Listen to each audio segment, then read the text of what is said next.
हम इसको कल सुप्रीम कोर्ट में पर हम स्टे ऑर्डर और साथ में कि इसमें इशूड नोटिस दोनों चीज के लिए कर हम कोशिश में रहेंगे। वो तो कहीं ना कहीं जिसके लिए वक्फ बोर्ड था, मुस्लिमों को लिए, मुस्लिमों के हित के लिए, पूरे देश की जनता के लिए जो आया गया बनाया गया, उसको तो आपने पूरी तरीके से उसकी आत्मा को ही ध्वस्त कर दिया। वक्फ बोर्ड जो है सुप्रीम कोर्ट ने 2020 में 1954 के बाद से, जब 1954 में आया बिल, तो 1954 में जब बना था तो उस समय पर यह था कि वक्फ बोर्ड बिल में कोई भी व्यक्ति की एंट्री नहीं होगी। उसके बाद 1995 में जब आया तो इसमें कुछ इसमें फ्लेक्सिबिलिटी लाई गई, 2013 में इसमें फ्लेक्सिबिलिटी पूरी कर दी गई, तो फिर 2025 में आपने ले आकर के क्यों इसको फिर से बंद कर दिया? अर्थात अब वक्फ बोर्ड में कोई भी जमीन हम आप जैसे जितने व्यक्ति खड़े हैं वो कोई भी नहीं देंगे। तो फिर क्राइटेरिया क्या डिफाइन की जाएगी? क्राइटेरिया ये लगाए कि कम से कम मुस्लिम प्रैक्टिशनर होना चाहिए, अर्थात 5 साल उसकी कम से कम मिनिमम उसकी वो प्रैक्टिस करना चाहिए। प्रैक्टिस में क्या है? वो नमाज अदा करे।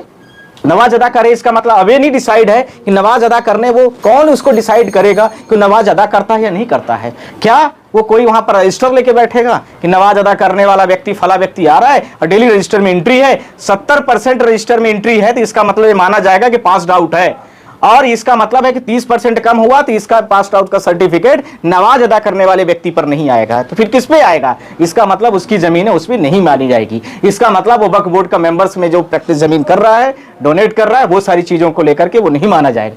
नेक्स्ट, इसी के साथ में इन्होंने यह भी बोला कि वक्फ बोर्ड की जो जमीनें हैं 12 साल तक कोई भी व्यक्ति को जमीन में उस तरह से काबिज है तो वो उसमें उसका काबिलाना वो कब्जा का हक बन जाएगा। तो यह कहीं ना कहीं प्रॉपर्टीज को, हमारी प्रॉपर्टी आपकी प्रॉपर्टीज को ध्वस्त दिखा करके किसी व्यक्ति ने, किसी कंसर्न व्यक्ति ने यदि मान लीजिए कि उसने कब्जा कर लिया है तो फिर वक्फ बोर्ड की प्रॉपर्टीज को पुलिस भी नहीं जाएगी कुछ भी टच करने। आज पर ला हो गया 12 साल के बाद, तो आपने कहीं ना कहीं पर पूरे भारत देश में जमीनों को लेकर के जो पूरे भारत देश में सारी चीजें अफरा तफरी थी उसको कहीं ना कहीं बढ़ावा, अर्थात इलीगल इंक्रोचमेंट को आपने बढ़ावा दिया है और बढ़ावा देने की आपने कोशिश किया है। ये हमारा नेक्स्ट पॉइंट है। नेक्स्ट इसी के साथ में आपसे कहना चाह रहा हूं, वक्फ बोर्ड को लेकर के सुप्रीम कोर्ट ने 2020 में पूरा जजमेंट दिया और उस जजमेंट में उन्होंने स्पष्ट बोला कि भारत देश की जो वक्फ बोर्ड की जमीनें हैं वो वक्फ बोर्ड की जमीन इस जजमेंट के आधार पर कहीं न कहीं पर यह पूरी तरीके से ये लागू होंगे। तो फिर लागू होंगी तो फिर क्वेश्चन क्या उठा कि भारत देश के पार्लियामेंट में नया बिल लाया गया और प्रेसिडेंट ऑफ इंडिया से जहां हमने पूरा उम्मीद किया था कि हो सकता है कि वो बैक करें, रिवर्ट करें कि इनमें बहुत सारी अनियमितताएं हैं, बहुत सारी कमियां हैं, तो कमियां क्या क्या रही, कमियों में कौन कौन से सदस्य आए, कमियों में क्या क्या ड्राफ्टिंग इलीगलिटीज थी जिसको हम सुप्रीम कोर्ट में भी बोल रहे हैं और आपके सामने भी बोल रहे हैं।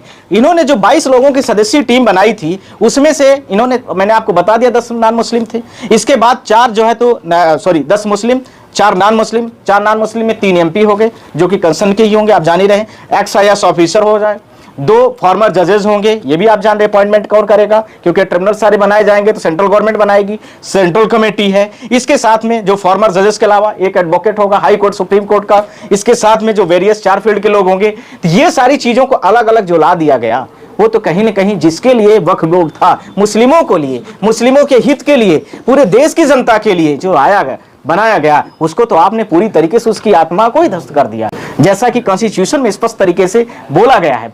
इसके साथ में जो इस पूरे बिल में एक्ट बन करके आया जो इसको रेगुलराइज करेगा, अर्थात जो DM के अलावा जो सेंट्रल की कॉन्स्टिट्यूशन कमेटीज बनेगी, सेंट्रल फॉर जो काउंसिल बनाया जाएगा उसका जो चेयरमैन होगा वह भी ध्यान रखना है, वो कौन होगा? नॉन मुस्लिम होगा, मुस्लिम वो भी नहीं बनेगा। अर्थात उसके पास ऐसे ही समझने की जरूरत है जैसे लोकसभा और राज्यसभा में स्पीकर का पद होता है। यदि हम लोकसभा में कहें तो स्पीकर कह दे और राज्यसभा में कहते तो उपराष्ट्रपति का पद बैठे रहते हैं, उपसभापति महोदय जिनको हम धरकर साहब कहते हैं। ऐसे जो पद होंगे उस पदों को लेकर के इन्होंने इसको भी अलग कर दिया। इसके साथ में हमने आपसे यह भी बोला है कि ये जो सारी चीजें आई ये सारे के सारे नॉमिनेटेड होंगे, there is all are the nominated, सारे मेंबर्स क्या होंगे? नॉमिनेटेड होंगे, अर्थात इनकी नियुक्ति कैसे होगी? नॉमिनेटेड होगी।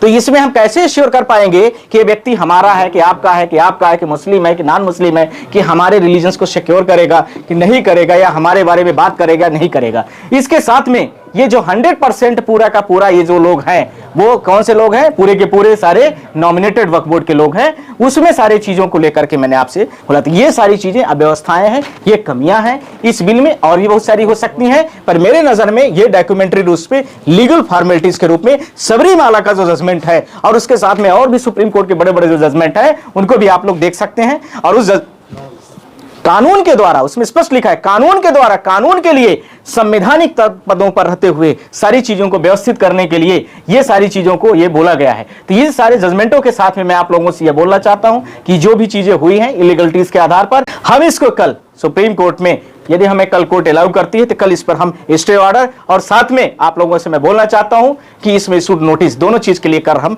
कोशिश में रहेंगे। कानून जो बन गया है, प्रेसिडेंट ने मुहर लगा दिया है, राइट, तो अब जो है आप कह रहे हैं स्टे ऑर्डर हो सकता है क्या? क्यों नहीं हो सकता है? कुछ सेक्शनों पर ध्यान रखना है, सेक्शनों पर होता है, पूरा नहीं करेगा वो। पूरा का पूरा तब होता है जब पूरा ही। हमने पॉइंट नंबर 11 12 ये जो डिस्क्राइब किया है उन्हीं को चैलेंज कर रहे हैं हम, 100% नहीं चैलेंज करें, ध्यान रखना है। 100% को कभी कोई कर भी नहीं पाएगा जल्दी, क्योंकि 100 पॉइंट बाई पॉइंट, जैसे हम बोलेंगे कि इसका सेक्शन 11 है, जैसे उसमें कुछ सेक्शन 11 है, कुछ सेक्शन 12 है, कुछ सेक्शन 5 है, तो तुरंत स्टे हो सकता है या फिर तुरंत कर देगा वो, तो नोटिस भेज देगा, स्टे कर सकता है, इमीडिएट कर सकता है। सारे में हम थोड़ी बोल रहे हैं, हम इनके रिक्रूटमेंट प्रोसेस पर बोल रहे हैं एक बात। दूसरा, इसके साथ में हमने दूसरा पॉइंट जो बोला है कि जो इनका अपॉइंटमेंट है उस पर बोल रहे हैं, 100% नॉमिनेशन जो कर रहे हैं उस पर बोल रहे हैं, है ना। ये हम 100% नॉमिनेशन नहीं होना चाहिए। दूसरा, इसके साथ में हम कह रहे हैं कि 12 लोग बना दो मुस्लिमों के, 10 लोग आप हिंदुओं को रख लो, नॉन मुस्लिम कर दो, उसमें क्या इशूज है?